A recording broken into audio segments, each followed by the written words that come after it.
Everyone welcome back to our daily vlog. आमी Ananya and तोमरा देखছো प्रेम अनन्या। তোমাদের সাথে মায়াপুর মন্দিরের ভিতরটা দর্শন করাবো। গোশালা, সোনার গৌরঙ্গ, দেন আরো অনেক কিছু। তো ভিডিওটা কিন্তু একদম শেষ অবধি দেখবে। আমি রেডি হয়ে গেছিলাম এন্ড আমি ছাদে এসেছিলাম কয়েকটা রিলস বানাবো বলে, যেটা ইউটিউবে আর ইনস্টাগ্রামে দেখতে পাবে। তো চলো গাইস, বেশি বকবক না করে তোমাদেরকে এবার রাস্তাটা ঘুরিয়ে দেখ।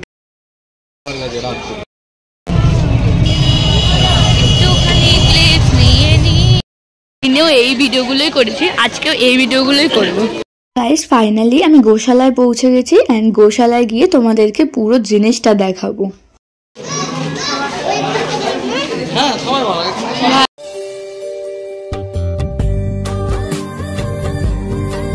কত সুন্দর আদর খাচ্ছে দেখেছো, কি মিষ্টি লাগছে তাই না?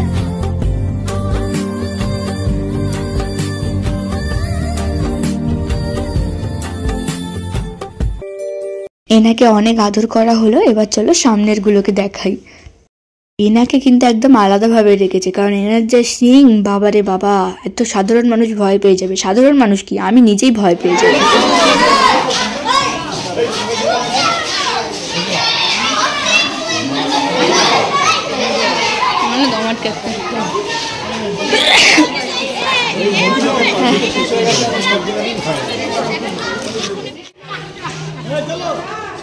हाँ बाबा गुतिए देवे अनेक बड़ सिंहेर যদি কোথায় রে, কোথায় সুন্দর না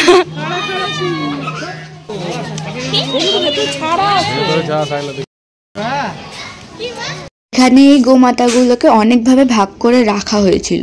তারপর বুঝলাম যে এদের যে জাত অনুযায়ী সে জাতে ভাগ করে রাখা হয়েছিল। পরবর্তীকালে গিয়ে দেখলাম এমন একটা জাতের গোমাতা আছে যাদের গলাগুলো জিরাফের মতো লম্বা লম্বা। বিশ্বাস করো গাইস, এটাকে দেখে আমার না মুখ থেকে একটাই বেরিয়েছে, সেটা হচ্ছে নন্দী।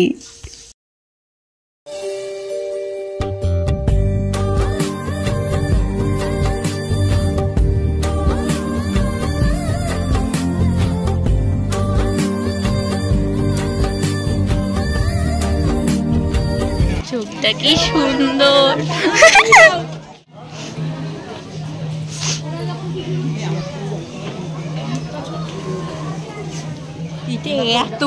এবার চলো আরো সামনে যাওয়া যাক, সামনে গিয়ে আরো গোমাতা দর্শন করাই।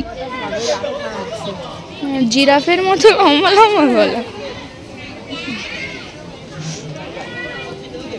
ওগুলো আবার দেখ সব নন্দী স্টাইলের, সব কটা কুঁজ আছে। কি মধ্যিখানে কি কিউট, সত্যি নলে ভোলা লাগছে দেখো, নলে ভোলা না। সত্যি এই মিডিলের গোমাতাটাকে বড্ড কিউট লেগেছে, আর সত্যি নলে ভোলা টাইপেরই লাগছিল, বড্ড মানে চুপচাপ একটু। ওকে গাইস চলো এবার অন্য জায়গায় যাওয়া যাক। আহে মুঝে নেহি পতা টাইপের হাউস, কি হাউস বলে, গেস্ট হাউস। তাহলে কি টাইপের হাউস? মানে একটু স্পেশাল, স্পেশাল গেস্টদের স্পেশাল হাউস। কি সব টাকা বেশি দিলে এই হাউস গেস্ট না। আচ্ছা গাইস, এখানে আমি একটু তাড়াহুড়ো করে যাচ্ছিলাম, তার কারণ হচ্ছে সন্ধ্যা আরতির টাইম হয়ে গেছিল আর আরতিটা দেখবো বলে। বাট ওখানে গিয়ে আমার একটা জিনিসে খুব আফসোস হয়েছে যে আমি আমার যতক্ষণ ইচ্ছে হয়েছিল ততক্ষণ বসে থাকতে পারিনি। আর তার কারণ হলো আমার মা আর বাবা। আর শুধু মা বাবা নয়, কারণ আমরা যেহেতু অন্যদের সঙ্গে গেছিলাম তাই জন্য খুব কষ্ট হয়েছিল এই একটা জিনিসে, যে আমি আমার কৃষ্ণের কাছে বেশিক্ষণ বসে থাকতে পারিনি।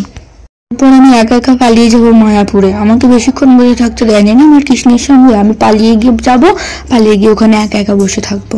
সবাই পালিয়ে গিয়ে বিয়ে করে নিচ্ছে না, আমি পালিয়ে গিয়ে কৃষ্ণের কাছে চলে যাবো।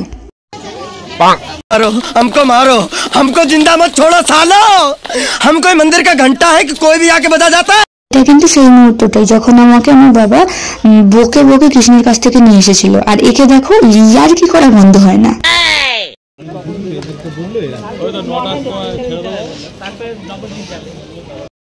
রাত হয়ে যাওয়ায় গদা ভবনের টিকিট কেটে নিয়েছিলাম খাবার দাবার খাবো বলে।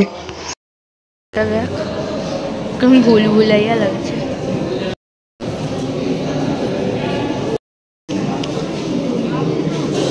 গড়া ভবনে আমাদেরকে খাবার হিসেবে দিয়েছিল বাঁধাকপির তরকারি আর একটা 5 রকম ডালের তরকারি, যেটা আলু দিয়ে হয়েছিল, ভাত ডাল, তার সঙ্গে 2টো রুটি দিয়েছিল আর একটা মিষ্টি দিয়েছিল, বাট ওগুলো আমি খাই না, তাই আমি হচ্ছে আমার বন্ধুকে তুলে দিয়েছিলাম। যেহেতু এই দিনটাই আমাদের লাস্ট ডে মায়াপুরেতে, তাই জন্য সবার জন্য একটু কেনাকাটা করে নিচ্ছিলাম, মানে আমার গোপুর জন্য, আমার বরের জন্য, আর হলো আমার বন্ধুদের জন্য, ও হ্যাঁ, আর আমার মেজদার জন্য।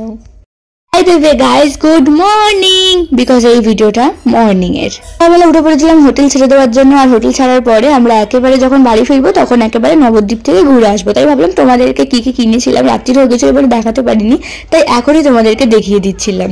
2টো ব্যাগ কিনেছি আর আমি এত বোধা আমি ওটা যখন আমার দাদাকে দিয়েছি তখন বলছিল যে আমি কি সন্ন্যাস নেবো যে ব্যাগগুলো দিয়েছে, আমার ভালো লেগেছে, আমি ব্যাগগুলো কিনেছি, ওটা স্মৃতি হিসেবে রাখা থাকবে। তারপর আমার 5খানা বন্ধুর জন্য ওইখানে চাবির রিং কিনেছি, আর যে আমার সাথে গেছিল তার জন্য একটা ব্রেসলেট কিনে তার হাতেই পরিয়ে দিয়েছি, বাট সেটা তোমাদেরকে দেখাতে পারিনি।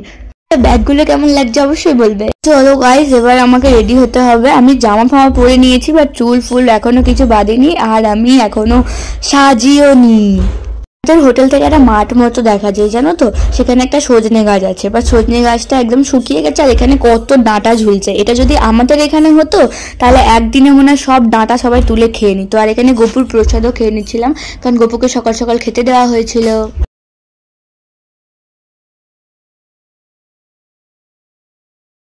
এবার দেখো কানের পরবো, বাট আমি পরতে পারিনি, সেই মাকেই বলতে হলো মা আমাকে পরিয়ে দাও, কোথায় ফুটা কোথায় ঢুকাচ্ছি।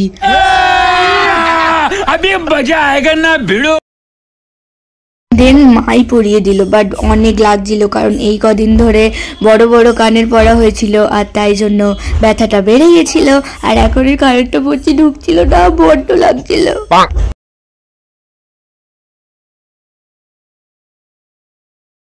মুখখানা দেখেছো কেমন আমলকির মতন হয়ে গেছে, টকটক, আই মিন মানে খুব লাগছিল, এটা সিরিয়াস, আমি আর কি করছি না।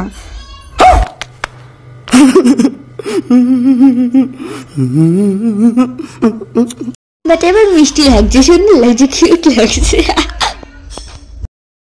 আর এক কাণ্ড, এ চুলের সাথে কানের পেঁচিয়ে গেছে, এবার তো গেল না, ঠিক হয়ে গেছে। তো চলো গাইস, আমি এখন রেডি হয়ে গেছি, আর এখানে রোদ পেয়েছি তো তাই ঢং করার আর হলো না, মানে এবারে তো করতেই হবে আমাকে, বাট আমাকে কিন্তু সুন্দর লাগছিল, মিষ্টি লাগছিল, যাই বলো।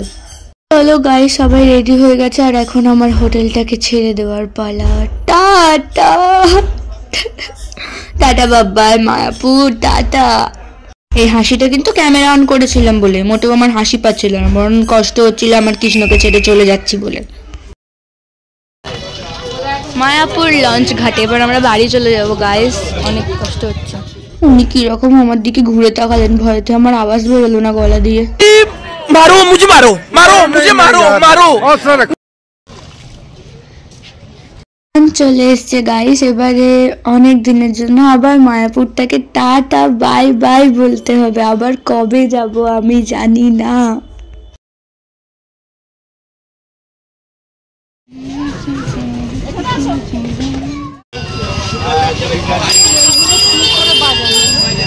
তো দেখতে দেখতে এবার নবদ্বীপ লজেও চলে এসেছি, আর তারপরে দোকানে বসে আমাদেরকে খাবার খাইয়ে দিল, আই মিন সকালের টিফিন। আগের বারেও এইখানেই খেয়েছিলাম, আর সেই একটা ঝোল ঝোল কেমন যেন একটা গদা গদা তরকারি দিয়েছিল, বাট ঠিক আছে বাবা, আজকে কিন্তু আলুর তরকারি দিয়েছে।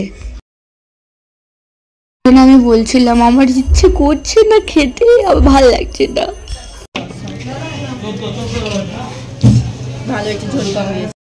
হলে তো ছিলাম খাবো না, কিন্তু না, দেখলাম খিদে পাচ্ছে তাই খেয়ে নিলাম, বাট সেদিনের থেকে কিন্তু এই আজকেরটা তাও ভালো আছে, মানে তা আলুর তরকারিটা দিয়ে হয়েছিল, তাই জন্য খেতে পেরেছিলাম। 3টে খেয়েছিলাম, একটা মাকে দিয়ে দিয়েছিলাম।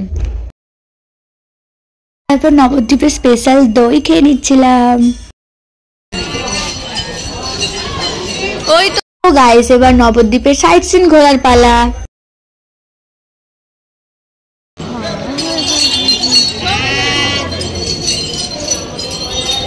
এদের দিন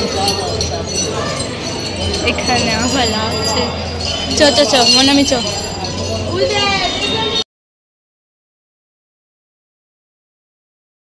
মায়াপুরের ব্লগে যেমন কথাটা বলেছিলাম, নবদ্বীপের ব্লগেও সেরকমই কথা বলবো যে আমি কিন্তু তোমাদের সাথে ঠাকুরের মূর্তি দর্শন করাতে পারিনি। তার কারণ ওই একটাই, এখানে কোনো রকম ক্যামেরা অ্যালাউ ছিল না, যেগুলোতে অ্যালাউ ছিল সেগুলো তোমাদের সাথে দেখাতে পেরেছি। তো এবার আমরা যাব বৃন্দাবনের গুপ্ত মন্দির। হ্যাঁ গাইজ, মায়াপুরেও যে এরকম, মায়াপুর না নবদ্বীপেও যে এরকম বৃন্দাবনের গুপ্ত মন্দির আছে আমি আগে কখনো জানতাম না। তো চলো একদম দেখতে থাকো।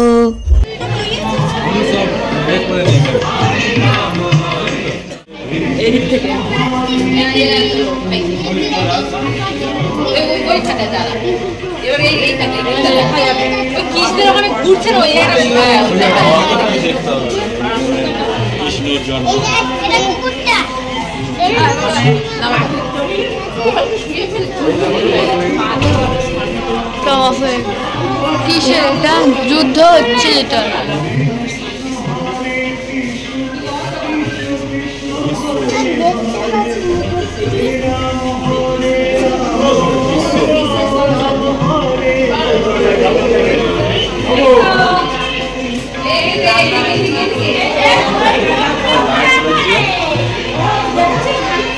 আরে হ্যাঁ গো, দেখেছি। বা ওখানে কালী আছে, ওই যে কালী। বা এটা দেখো, রাসলীলা হচ্ছে গাইস, এখানে রাসলীলা হচ্ছে, অটোমেটিক ভাবে দেখানো হচ্ছে। এটা দারুণ লাগছে, দারুণ। সব সখীরা কৃষ্ণের সাথে আছে আর রাধাও কৃষ্ণের সাথে আছে।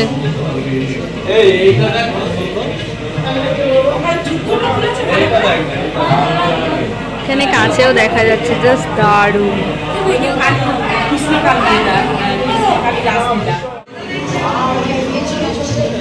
কাছের ভিতরে না, ওই জন্য ওটা ওরকম লাগছে। সাপের সাথে নিমাইয়ের বাল্যলীলা।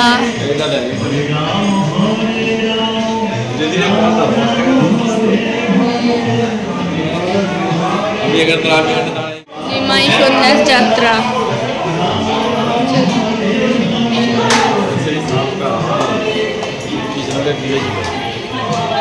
হ্যাঁ হ্যাঁ, এটাই তো ঝাড়িখণ্ডের পথে মহাপ্রভু। না না, এটা ওইটা নয়, অন্য।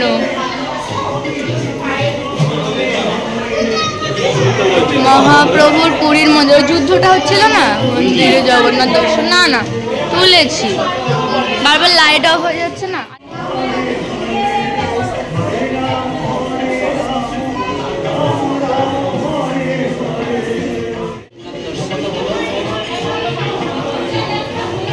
গাইস, গুপ্ত মন্দির দর্শন করা হলো, তো এবার চলো যাই পরের ডেস্টিনেশনে।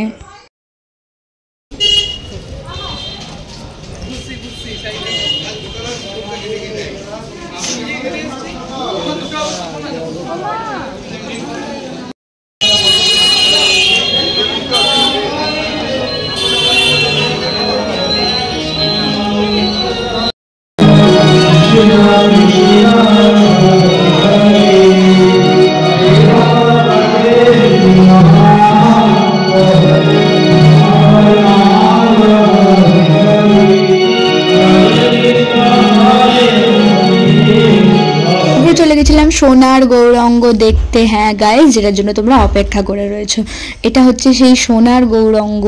এখানে ক্যামেরাটা ভাগ্যিস অ্যালাউ করেছিল, তাই তোমরা দেখতে পাচ্ছ। এই সোনার গৌরাঙ্গটা মানে হঠাৎ করে কেউ এসে বুঝতে পারছিল না যে এটাই আসলে সোনার গৌরাঙ্গ। মানে সোনা ব্যাপারটা যে চকচকে ব্যাপারটা, হয়তো এটা অনেকদিন পুরনো তাই জন্য বোঝা যাচ্ছিল না, বাট একটু আলাদা জায়গায় রাখলে হয়তো সবাই বুঝতে পারতো যে এটা সোনার গৌরাঙ্গ বলে। কিন্তু অনেকেই বুঝতে পারছিল না যে এটা আদৌ কি সত্যি মানে সোনার গৌরাঙ্গ কিনা।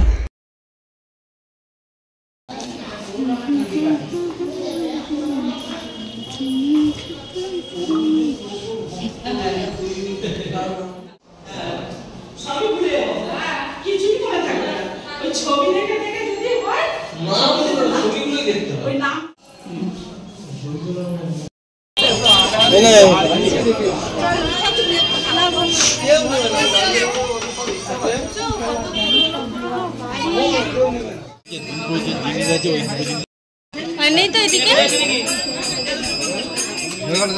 কি সুন্দর লাগছে না এগুলো কত ভাই টোটো যাবো পোড়া মায়ের মন্দির, যেটা তোমাদের আর একটা আকর্ষণীয় জিনিস। আগে একটা অনুষ্ঠান ছিল। কি অনুষ্ঠান? ভালো বলেছিল। কি আমাকে আমার হবু বর বলেছিল যে এই জায়গাটা নাকি অনেকটা জাগ্রত, মানে এখানকার মা, তাই জন্য এখানে পুজো দিতেই। তা আমি ভাবলাম তার মানে পুজোটা দেওয়াই যাক যদি উনি এত জাগ্রত।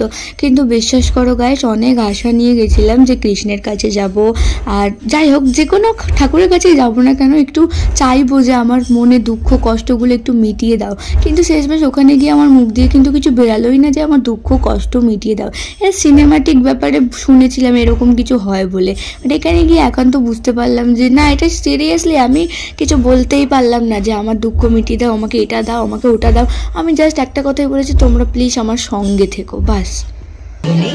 মায়ের কাছে পুজো দেওয়ার ক্ষেত্রে সমান অধিকার ও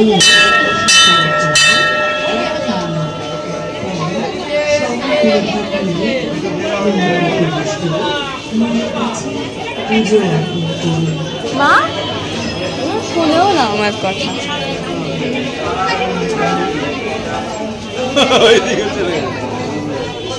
আমার কথা শোনার প্রয়োজনও মনে করেনি, ওইদিকে নাচতে নাচতে চলে ডিজিটাল অডিওটি নিবেদন করছে বৈষ্ণবী অডিও অ্যাড, সম্পাদনা বিজয় সাহা, 700131 10 টাকা দাও তো।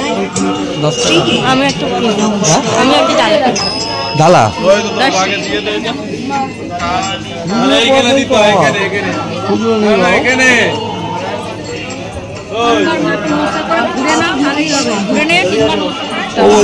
কিনবে কথা চাইছে বলতে কিনবে কি জানিস আপনার মঙ্গল ও শুভ কামনায় মায়ের কাছে পূজার অর্ঘ্য নিবেদন করুন। এখানে মায়ের স্নান জল খেয়ে নিয়েছিলাম, তারপর সবাইকে দিয়ে দিচ্ছিল আর টিপও পরে নিয়েছিলাম।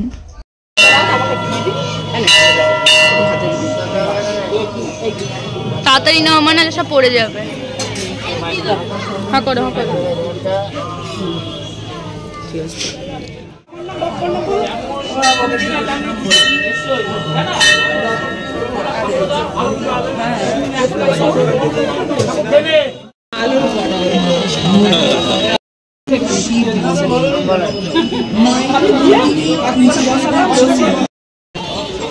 এটাই হলো আমাদের পোড়া মায়ের আসল মূর্তি। আমরা যেখানে পুজো দিয়েছিলাম সেটা হচ্ছে আসলে কোনো বট গাছের শিকড় বা ওই সমস্ত কিছু, বাট এটা হলো মূর্তি। গাইস দেখা হচ্ছে আবার নতুন কোনো ব্লগে, ততক্ষণের জন্য টাটা বাই বাই, ভালো থেকো সুস্থ থেকো, এন্ড আমার চ্যানেলটা সাবস্ক্রাইব করে দিও, বাই।